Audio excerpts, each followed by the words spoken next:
Fala galera curiosa, bem-vindos a mais um vídeo. Hoje, a gente vai decolar numa jornada incrível para responder uma pergunta que gera muita polêmica.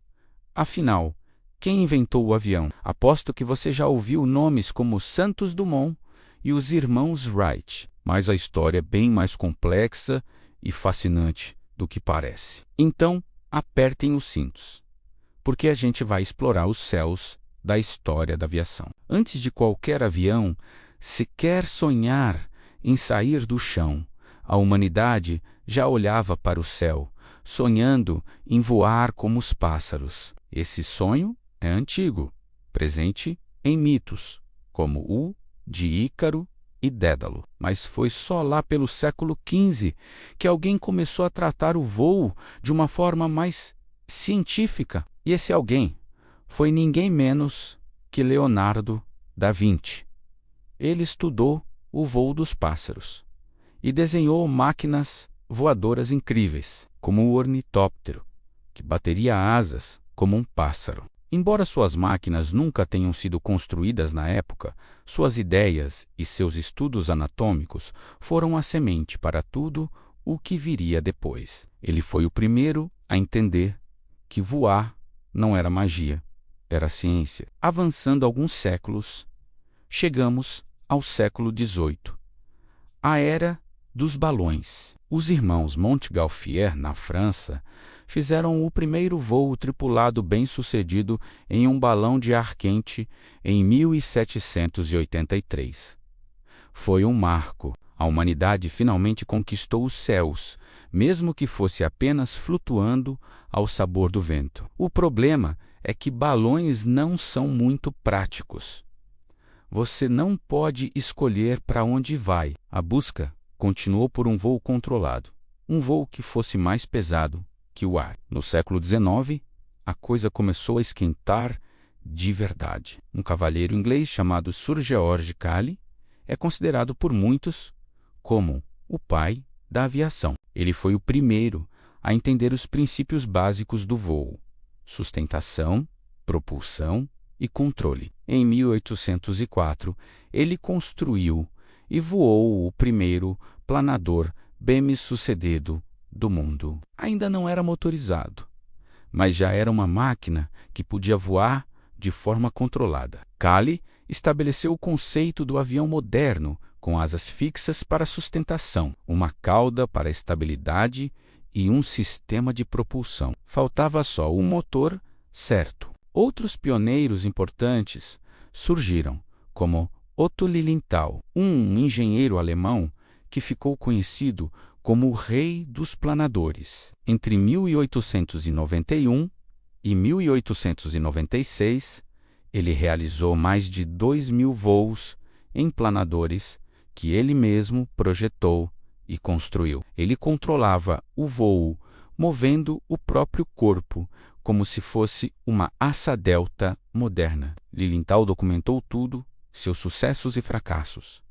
E seus dados sobre a aerodinâmica foram cruciais para os que vieram depois. Tragicamente, ele morreu em um acidente com um de seus planadores, mas suas últimas palavras teriam sido: sacrifícios precisam ser feitos. E agora, chegamos ao ponto principal da nossa história, a grande polêmica Santos Dumont versus os irmãos Wright. Vamos começar pelos irmãos americanos, Wilbur e Orville Wright. Eles eram donos de uma loja de bicicletas em Dayton, Ohio. Usando a experiência que tinham com mecânica e equilíbrio, eles construíram um túnel de vento caseiro para testar diferentes formatos de asas.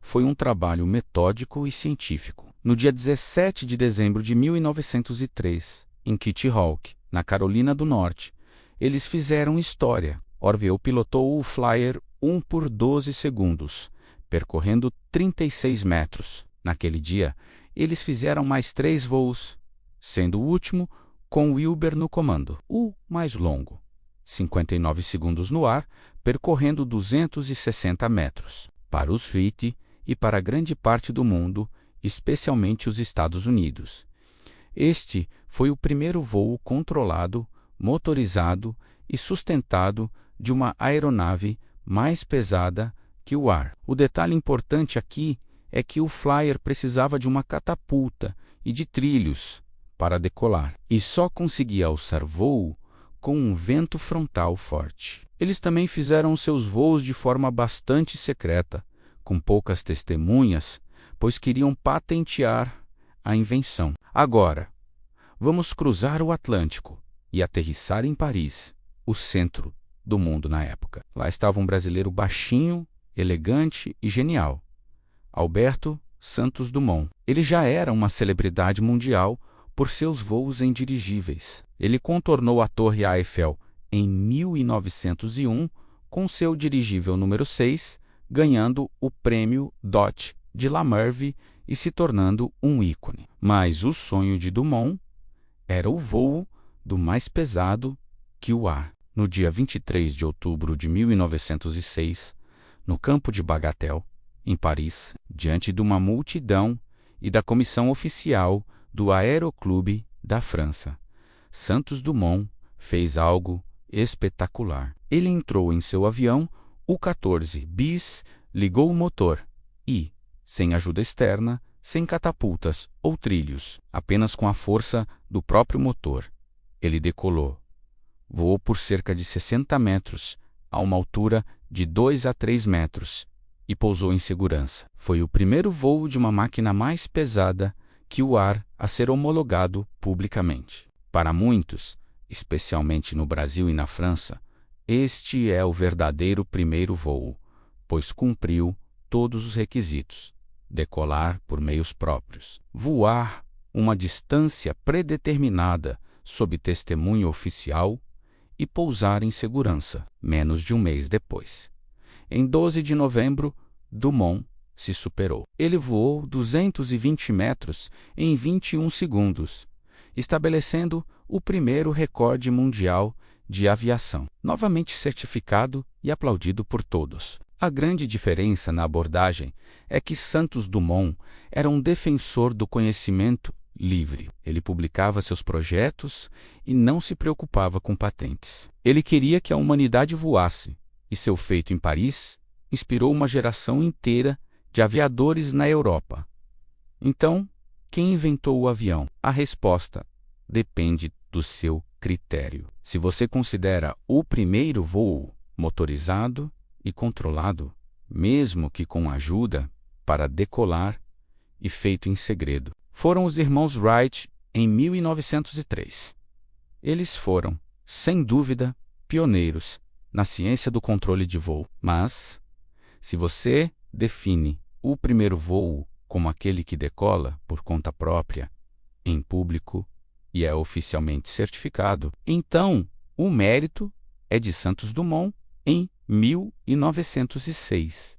O 14 bis foi o primeiro avião autônomo. A verdade é que a invenção do avião não foi um ato isolado, mas sim o clímax de um esforço coletivo que durou séculos. Desde os sonhos de Da Vinci, passando pelos cálculos de Cayley, os voos de Lilienthal, a metodologia dos Wright e a genialidade pública de Santos Dumont. Cada um deles colocou um tijolo essencial nessa construção. Os Wright provaram que era possível controlar uma máquina no ar. Santos Dumont provou que essa máquina podia ser autônoma e prática, decolando de qualquer lugar. O que aconteceu depois foi uma explosão de inovação. A Primeira Guerra Mundial, infelizmente, acelerou drasticamente o desenvolvimento dos aviões, transformando-os em máquinas de combate. Mas, no período entre guerras, a aviação comercial começou a nascer. Voos como o de Charles Lindbergh, que cruzou o Atlântico sozinho em 1927, capturaram a imaginação do mundo e mostraram o potencial do avião para conectar pessoas e lugares. Hoje, olhamos para o céu e vemos jatos supersônicos, drones e até foguetes indo para o espaço. Tudo isso começou com um sonho, com homens corajosos que ousaram desafiar a gravidade. Seja você do time Wright ou do time Santos Dumont, O importante é reconhecer a genialidade e a coragem de todos esses pioneiros.